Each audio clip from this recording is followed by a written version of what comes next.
আসসালামু আলাইকুম। I news বাংলার আন্তর্জাতিক সংবাদে স্বাগতম।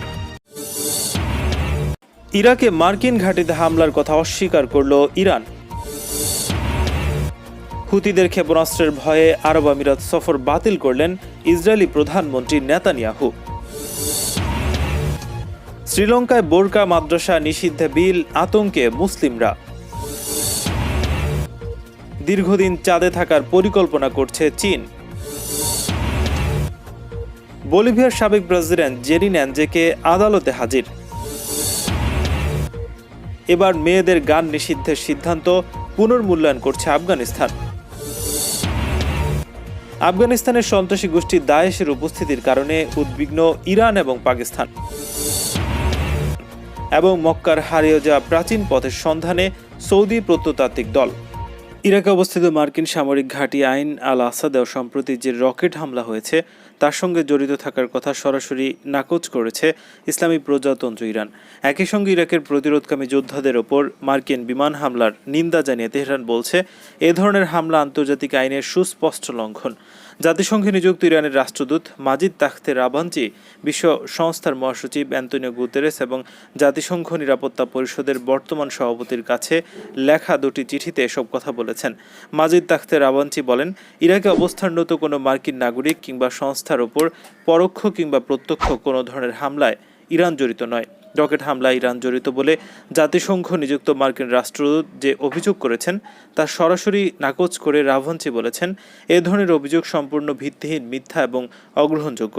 পাশাপাশি ইরাক সিরিয়া সীমান্তে ইরাকের প্রতিরোধ যোদ্ধাদের ওপর মার্কিন বাহিনীর চালানো বিমান হামলার কঠোর নিন্দা জানান মাজিদ তাখতে রাভাঞ্চি। গত 25 ফেব্রুয়ারি মার্কিন বাহিনী ওই হামলা চালায়। হামলায় ইরাকের প্রতিরোধকামী যোদ্ধাদের একজন নিহত হয়।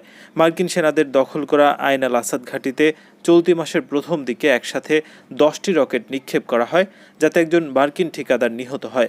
এ হামলার জন্য ইরান সমর্থিত গ্রুপকে দায়ী করছে আমেরিকা। ইহুদিবাদী ইসরায়েলের যুদ্ধবাজ প্রধানমন্ত্রী বেনিয়ামিন নেতানিয়াহু ইয়েমেনের হুতি আন্দোলন সমর্থিত সেনাদের ক্ষেপণাস্ত্রের ভয়ে সংযুক্ত আরব আমিরাত সফর বাতিল করেছেন।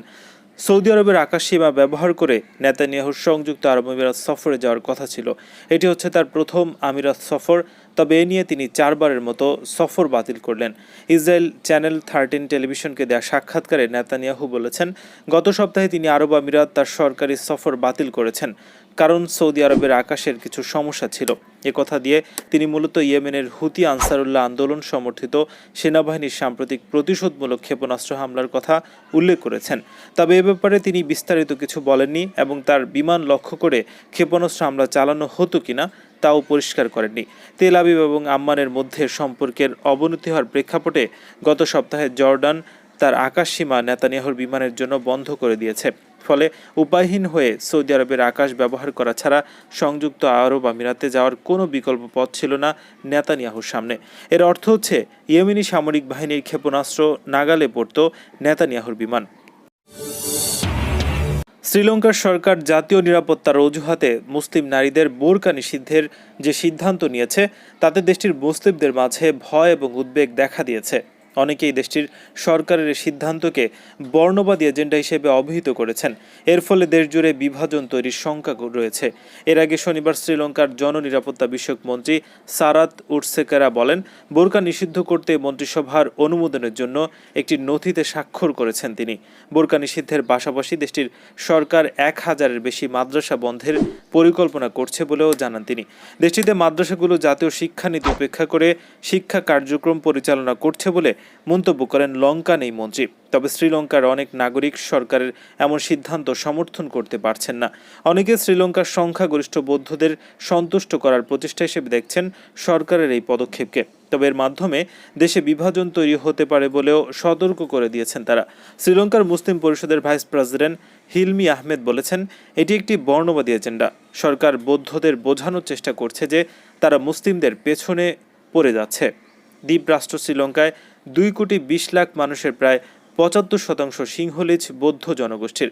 অন্যদিকে দেশটিতে মুসলিম জনগোষ্ঠীর সংখ্যা মাত্র 9%।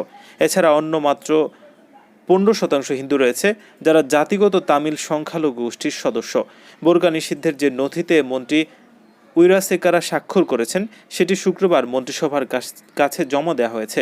মন্ত্রিসভায় অনুমোদন পেলে এটি দেশটির সংসদে উপস্থাপন করা হবে। সেখানে 2/3 সংখ্যাগরিষ্ঠতা পেলে তবেই আইনে পরিণত হবে। চাঁদে গবেষণা স্টেশন প্রতিষ্ঠা করার পর সেখানে চীনের নভোচারীদের দীর্ঘদিন রাখার পরিকল্পনা করেছে বেইজিং। চীন এখন সেখানে বৈজ্ঞানিক গবেষণা চালাচ্ছে, এ খবর দিয়েছে চীনের রাষ্ট্র পরিচালিত গণমাধ্যম। চলতি দশকে চীন চাঁদে নভোচারী ছাড়া কয়েক দফা মিশন পরিচালনা করেছে। এসব মিশন থেকে চাঁদের মানচিত্র সংগ্রহ করা হয়েছে এবং চাঁদের দক্ষিণ মেরুতে রোবোটিক ঘাঁটি তৈরি করেছে। এসব কর্মকাণ্ড পরিচালনা করা হচ্ছে মূলত চীনা নভোচারীদের অবতরণের পরিকল্পনা নিয়ে।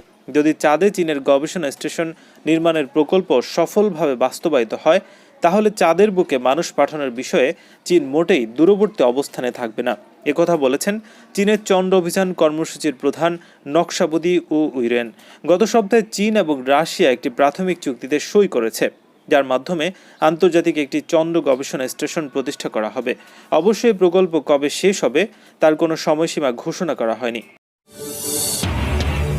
বলিভিয়ার সাবেক অন্তর্বর্তী প্রেসিডেন্ট জেনিন অ্যাঞ্জেকে আটকের পর গত রোববার প্রথমবারের মতো আদালতে তোলা হয়েছে। ভিডিও লিঙ্কের মাধ্যমে তাকে দেখানো হয়। 2019 সালে দেশটির সাবেক প্রেসিডেন্ট ইভো মোরালেসের বিরুদ্ধে উস্কানি দিয়ে বিক্ষোভ সৃষ্টি এবং সামরিক অভ্যুত্থান সংগঠনের অভিযোগে তাকে গ্রেফতার করা হয়। গতকাল আদালতে শুনানির সময় অ্যানেজ ও তার সরকারের সাবেক জ্বালানি এবং বিচারমন্ত্রী রদ্রিগো গুজম্যান অ্যালভারা কয়েম্বারকে বিক্ষোভ, উস্কানি, সন্ত্রাসবাদ এবং ষড়যন্ত্রের জন্য অভিযুক্ত করা হয়। শুনানিতে পাবলিক প্রসিকিউটর হ্যারল্ড জারাডিন্ডা বলেছেন, 2019 সালের অক্টোবর মাসে অনুষ্ঠিত জাতীয় নির্বাচনের মাধ্যমে নির্বাচিত প্রেসিডেন্ট ইভো মোরালেসকে পদত্যাগে বাধ্য করার জন্য বিবাদীরা দেশের নিরাপত্তা বাহিনীকে ব্যবহার করেছে। তিনি আরও বলেন, সরকারি কর্মকর্তারা রাজনৈতিক শূন্যতার সুযোগ নিয়ে জেনিন অ্যাঞ্জেকে অন্তর্বর্তী প্রেসিডেন্ট বানিয়েছিল। অ্যাঞ্জেকে শনিবার ভোরের দিকে তার জন্মশহর ত্রিনিদাদ থেকে আটক করা হয় এবং রাজধানী লাপাজে উড়িয়ে নিয়ে যাওয়া হয়েছে। আটকের পর অ্যারেন্স টুইটার পোস্টে বলেছেন, তার বিরুদ্ধে রাজনৈতিক প্রতিশোধ শুরু হয়েছে। এ পরিস্থিতিতে তিনি ইউরোপীয় ইউনিয়ন এবং অর্গানাইজেশন অব আমেরিকান স্টেটসকে পর্যবেক্ষণ মিশন পাঠানোর আহ্বান জানিয়েছেন। আফগানিস্তানের শিক্ষা মন্ত্রণালয় জানিয়েছে, মেয়েদের প্রকাশ্যে গান গাওয়া নিষিদ্ধ করে সম্প্রতি যে ঘোষণা তারা দিয়েছিল সেটি তারা পুনর্মূল্যায়ন করবে। ব্রিটিশ সংবাদ মাধ্যম বিবিসির এক প্রতিবেদনে এ তথ্য জানা গেছে। কয়েকদিন আগে শিক্ষা মন্ত্রণালয়ের জারিকৃত এক আদেশে বলা হয়েছে, 12 বছরের বেশি বয়সের কোনো স্কুল ছাত্রী আর প্রকাশ্যে গান গাইতে পারবেন না। বিশেষ করে পুরুষদের সামনে কোনোভাবেই গান গাওয়া যাবে না। এমনকি পুরুষ শিক্ষকরা স্কুলে বা অন্য কোথাও মেয়েদের গান শেখাতে পারবেন না। কেবল শতভাগ নারী সমাবেশেই গান গাওয়ার অনুমতি পাবেন আফগান মেয়েরা। মন্ত্রণালয়ের এই আদেশের পরপরই তীব্র সমালোচনা শুরু হয়। অনেকে may I M my song hashtag ব্যবহার করে গানের ভিডিও পোস্ট করা শুরু করে। অবশেষে নতুন বিবৃতিতে রোববার মন্ত্রণালয় জানিয়েছে, এই ঘোষণায় তাদের নিজেদের অবস্থানকে প্রতিফলিত করছে না। ঘোষণাটি মূল্যায়ন করে প্রয়োজনীয় পদক্ষেপ নেওয়া হবে। গান নিষিদ্ধের সিদ্ধান্তের জন্য অনেকে সরাসরি আফগান শিক্ষামন্ত্রী রঙ্গিনা হামিদিকে আক্রমণ করছেন। তাদের প্রশ্ন, যে হামিদি নিজেও নারী আন্দোলনের অংশীদার ছিলেন, তিনি কিভাবে এমন নির্দেশনা জারি করলেন? অনেক নারী নিষেধাজ্ঞাকে তালেবান শাসনের সঙ্গে তুলনা করছেন। তালেবান শাসন আমলের আফগানিস্তানে মেয়েদের স্কুলে যাওয়া এবং অধিকাংশ গান নিষিদ্ধ ছিল। প্রখ্যাত আফগান লেখিকা শাফিকা খাপালোয়াক তার প্রতিক্রিয়ায় টুইটারে লিখেছেন, সৃষ্টিকর্তা আমাদের ক্ষমা করুন, মানুষ জাতি এত নিষ্ঠুর যে তারা এমনকি একটি শিশুকেও লিঙ্গভিত্তিক দৃষ্টিভঙ্গি থেকে দেখে। প্রতিবেশী আফগানিস্তানের সন্ত্রাসী গোষ্ঠী দায়েশের উপস্থিতির কারণে গভীর উদ্বেগ প্রকাশ করেছেন ইরানের অন্যতম উপপররাষ্ট্রমন্ত্রী আব্বাস আরাকচি এবং আফগান বিষয়ক পাকিস্তান বিশেষ দূত মোহাম্মদ সাদিক। গত রোববার এই দুজন আফগানিস্তান বিষয়ে বৈঠক করেন এবং বৈঠকের পর সাংবাদিকদের কাছে দেশের উপস্থিতির বিষয়টি নিয়ে তারা উদ্বেগ প্রকাশ করেছেন।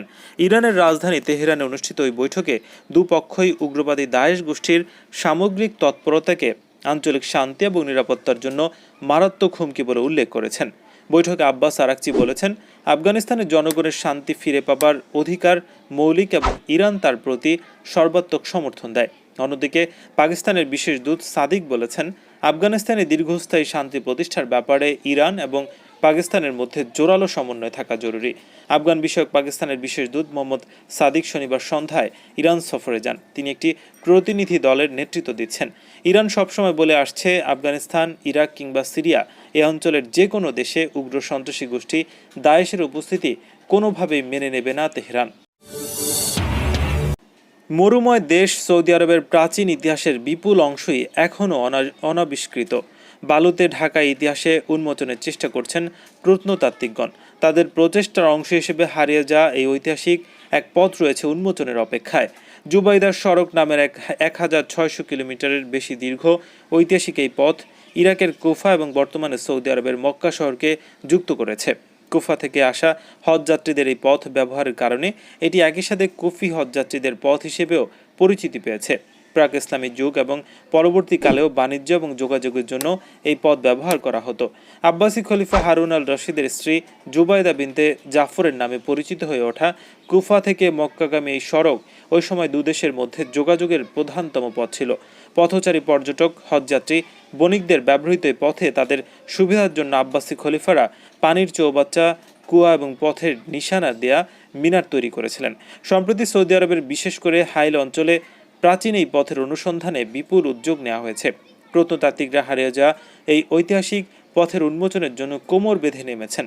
সৌদি পর্যটন মন্ত্রণালয় ইতিমধ্যে বিদেশি বিশেষজ্ঞদের সমন্বয়ে হাইল বিশ্ববিদ্যালয়ের প্রত্নতাত্ত্বিক দলকে ফাইদ এবং আল বাইয়াস অনুসন্ধান এবং খননের জন্য অনুমতি দিয়েছে।